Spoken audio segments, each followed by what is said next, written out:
Hey guys, it's been a nice productive day in the shop. Made 4 shell preppers and a 410 trimmer for Kyle. And I've got 5 grid boards to make for him. I've already got his wax packed up, ready to go. And then this will all be ready to go out on Monday. And it's only Saturday. It's about 4:30. Hit the shop about 9. Just been cranking away.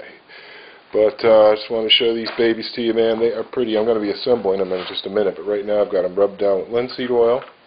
And this is a little 410 trimmer. I laminated a piece of Purple Heart up on the top of it because I was using up the very, very last bits of my Chechen. See, I resawed this one thick piece in half so that the grain would match, just for fun. And then I laminated this piece up on the top because razor blades are pretty thick. So I want to make sure I cover the razor blade and all that. And that's real nice. That's done. And then you've seen this style. This is the standard style. But I made 2 of these, and these are kind of like mirror images of each other. Probably be more apparent when they're put together. But I basically flipped the grain so that they, side by side, they look like little mirrors. Kind of fun. Just amusing myself today, guys. Amusing myself. You know, you make this many shell preppers, you don't want to keep making the same thing over and over necessarily. So this one I made kind of ergo. You hold it like this. It's got a nice ergo shape to it. Very swoopy and curvy. And then this one, I made this one kind of like a stealth battleship. This baby's got nothing but angles on it to reflect the radar. This is the stealth prepper for flying reconnaissance missions with your wax slugs. Too much fun. So I'm going to be assembling all these. I've already tested them all. They all work great. And I just need to get them all put back together and set aside so I can start working on the plastic, because the plastic is messy. The first one I want to test is the little 410. Now on the trimmers, tolerances are always a little bit small. This is less than 1/2 of an inch. So it's a very small little deal here. Basically, you just get it in there. This plastic's pretty stout. Give it a little twist. Okay, open it, rotate it, okay, and give it a little twist. Now you've got all your shot trapped right in there, which is very nice, huh? You can also just open it, you know, over top of the deal. And here's the beautiful hull. You can see it made a real nice trim. And then what's left behind is just the bead. That's it. And then you just pluck that out of there and repeat. So that's the 410 trimmer. Works great. This needs to be set aside someplace where it won't get dirty. But I wanted to show you, see, I resawed it so the grain just goes right through. I think that's fun. And just a lovely piece. I love Purple Heart. I love Chechen. It's just lovely grain to it. It's wonderful stuff. Alright then, that's one down. So take a look at these beauties, huh? All assembled. I've tested them once. And I've tested them twice. And I'm going to test them twice more here on camera, just to show you guys how they work. They are a beautiful thing.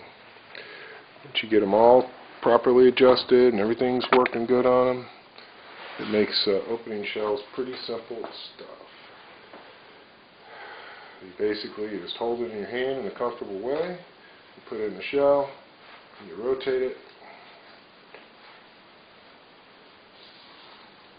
and out comes the shot and the little bunholio done. Another one. And I'm rotating them more than I need to because I don't want to fail on camera, so I'm rotating 2 or 3 times.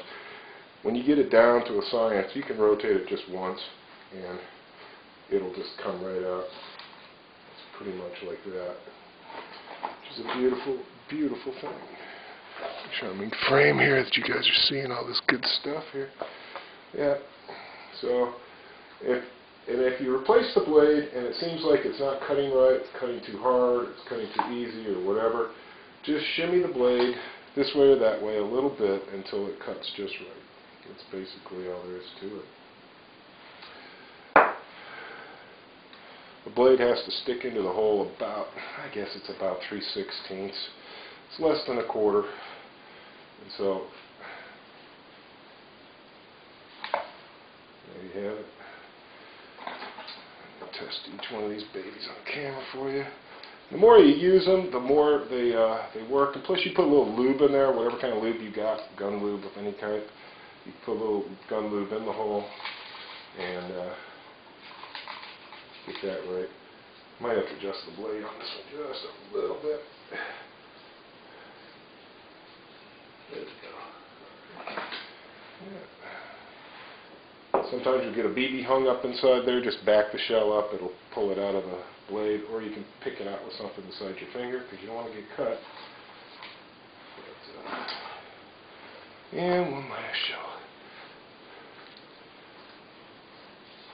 So, they all work, they all do their job, they're all going to build strong wrists, give you good gun control. There you go, man, there you go, Kyle. 4 wonderful looking shell preppers. I think this is probably the prettiest one, in my opinion, just because it's got the nice gold in it. But they all have streaks of gold and different things going on in them. They're all very sturdy. This material is super dense. It'll never wear out, so just don't strip out the screws. You know, use a hand driver. All right, and then we're moving on to grid boards. Hey guys, this is what $300 worth of wax slug making tools looks like, and I want to thank Kyle for placing this nice order. That's why I busted it out for him as fast as I could. Made some really beautiful tools for him. Got some perfect grid boards with optically clear edges. Got him a bunch of wax here, man. Got 24 pucks of wax here. Should be in good shape. And I really appreciate it, man. And you guys, I just got my my new wood in, my Samba, my Sedua. So we're going to have some new looking tools. And we might have some new profiles, because some of these profiles are pretty darn sexy. So I appreciate your business, Kyle, and enjoy these in good health, my friend. If you ever need anything else, don't hesitate to ask. Thanks to everybody who's been supporting Mountain Storm. This little business that I started last year has really taken off, and I appreciate every single customer I've got. If you ever have any issues with any equipment I've ever made, send it right back to me. I'll either replace it or repair it. So far, nobody's had to do that, so we're doing good. Thanks a lot, Kyle. And there it is, 10 pounds of goodness sent off priority. Thank you very much once again. And that's how we roll. Expedite the orders, always.